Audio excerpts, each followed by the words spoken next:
अभी तक जिन लोगों ने मेरे चैनल को सब्सक्राइब नहीं किया हो, पहले जाके मेरे चैनल को सब्सक्राइब कर दें, वीडियो को एक लाइक कर दें, कमेंट ज़रूर बताएं कि वीडियो कैसी लगी। तो एपिसोड के स्टार्टिंग में हमें दिखाया जाता है पिछले एपिसोड का सीन, जहाँ पे जो स्पिरिट होती है वो कह रही होती है कि मेरे साथ जिन लोगों ने गलत किया है मैं उन लोगों को सजा दूंगी। तो इस एपिसोड के स्टार्टिंग में हमें उसी मतलब उसके पास्ट के बारे में दिखाया जाता है स्पिरिट के।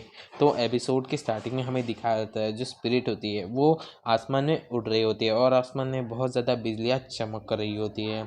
और फिर हमें एक जगह पे बहुत सारे लोगों को दिखाया जाता है और सबसे आगे जो खड़ा हुआ बंदा होता है वो कहता है कि वेस्टर्न मेरिया ये स्पिरिट का नाम है। और आगे कहता है कि हे वेस्टर्न मेरिया, बहुत साल गुजर चुके हैं, अब तुम्हें अपनी गॉड ऑफ दी हेवन में से अपनी जो पोजीशन है उसे हटाना होगा।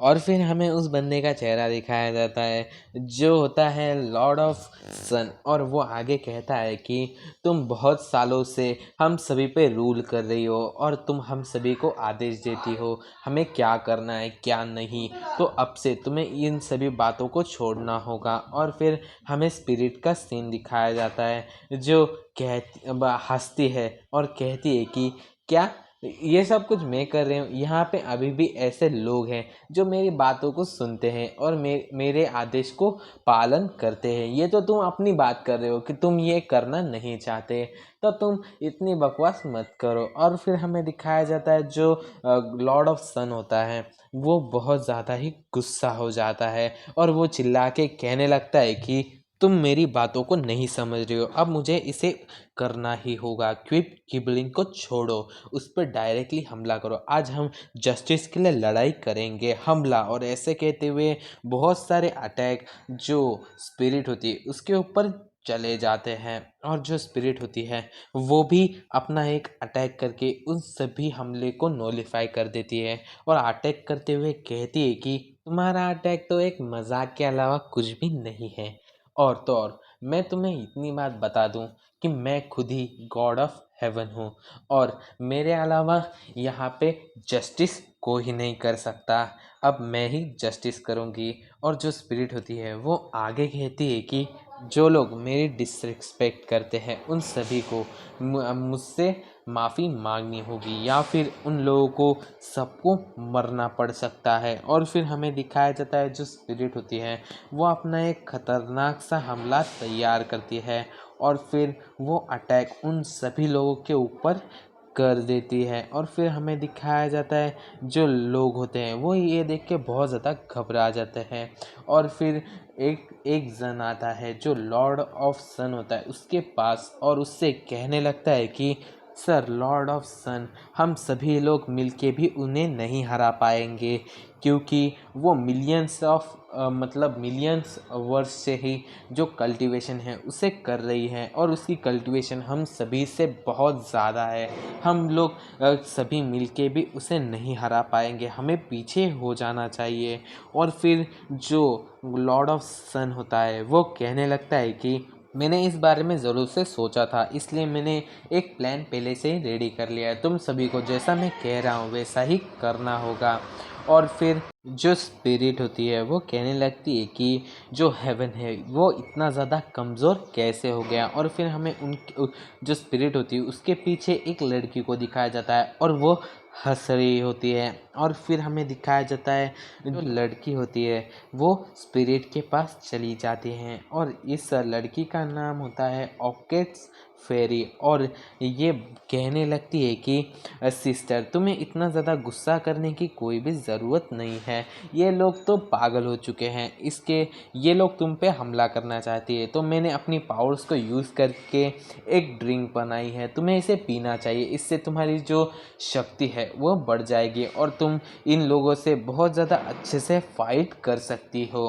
और फिर हमें दिखाया जाता है जो हमारे स्पिरिट होती है वो उसे अच्छा समझ के उसके पास से उसकी जो ड्रिंक होती है उसे ले लेती है और कहने लगती है कि तुम सबसे ज़्यादा बेस्ट हो और जब मैं इन सभी लोगों को हरा दूंगी और मार दूंगी इसके बाद मैं जो लड़कियां हैं उनके लिए ही एक सोसाइटी बनाऊंगी और वही यहाँ पे रूल करेंगे।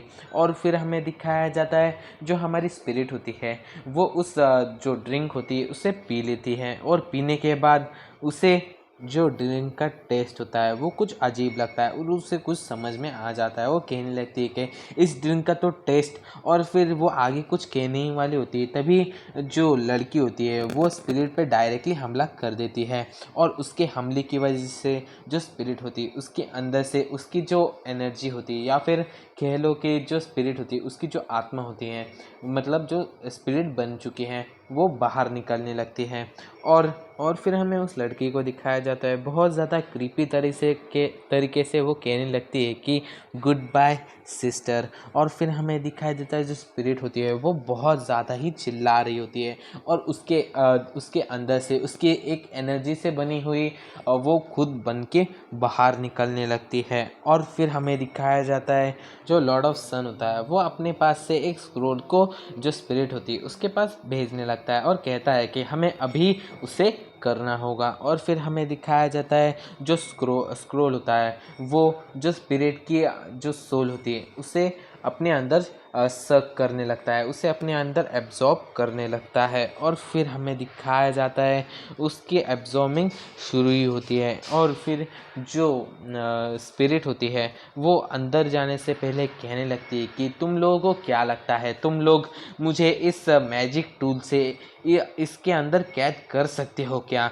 और फिर हमें दिखाया जाता है जो हमारी स्पिरिट होती है वो पूरी तरह से उस मैजिक वाले आइटम होता है उसे के अंदर चली जाती है। और फिर हमें लॉर्ड ऑफ सन का सीन दिखाया जाता है जो उस स्क्रोल को अपने हाथ में पकड़ लेता है और कहने लगता है कि हाँ, आपने बिल्कुल भी सही कहा है, आपने जो कहा है वो सही कहा है।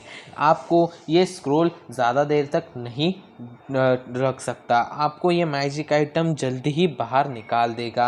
आपकी पावर्स इस मैजिक आइटम से बहुत ज़्यादा है, पर हमने इसे सिर्फ आपके 2 मिनट के लिए टाइम निकालने के लिए ही रखा है, हम लोगों ने कुछ और भी प्लान किया है।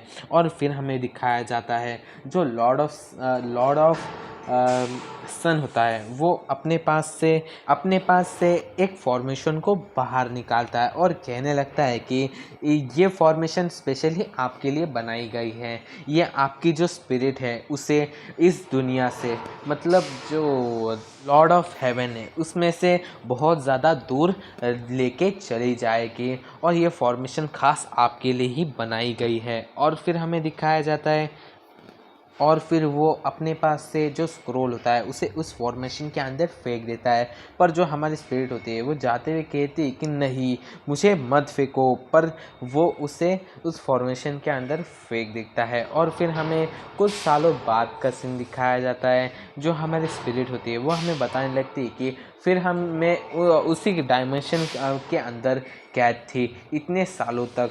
मैं वहाँ पे ही अपने सोल, मतलब मेरी कोई बॉडी नहीं थी, मेरी सिर्फ सोल ही वहाँ फंसी हुई थी, पर मैं वहाँ से कैसे ना कैसे करके जो अर्थ है वहाँ पे आ चुकी हो। और फिर हमें स्पिरिट को दिखाया जाता है जो आगे कहने लगती है कि मैं बहुत ज़्यादा मुश्किल से इस दुनिया में आ पाई हूँ, और इस दुनिया में मुझे एक चांस मिला है कि मैं अपनी जो फिज़िकल बॉडी है उसे बना सकूँ, तो मैं इस चांस को कभी भी जाने नहीं दे सकती। मैं इसे बहुत ज़्यादा अच्छे से कल्टीवेशन कराऊंगी, उसे उतना स्ट्रॉन्ग बना दूंगी कि वो मेरी एक बॉडी को बना सके, और वो मतलब एक गॉड बनने के लायक है ये लड़का। और फिर हमें दिखाया जाता है जो हमारा एपिसोड है वो यहीं पे ही एंड हो जाता है। और फिर हमें नेक्स्ट एपिसोड के कुछ सीन दिखाया जाता है जिसमें कि जो हमारा शिनतियन होता है वो अपनी कल्टीवेशन कर रहा होता है, और तभी उसकी बहन उसके रूम के अंदर चली आती है, और उसके रूम के अंदर जो शिनतियन का रूम होता है उसके अंदर जो सभी की सभी चीज़ें होती है वो हवा में उड़ रही होती हैं। और फिर यहीं पे हमारा एपिसोड एंड हो जाता है।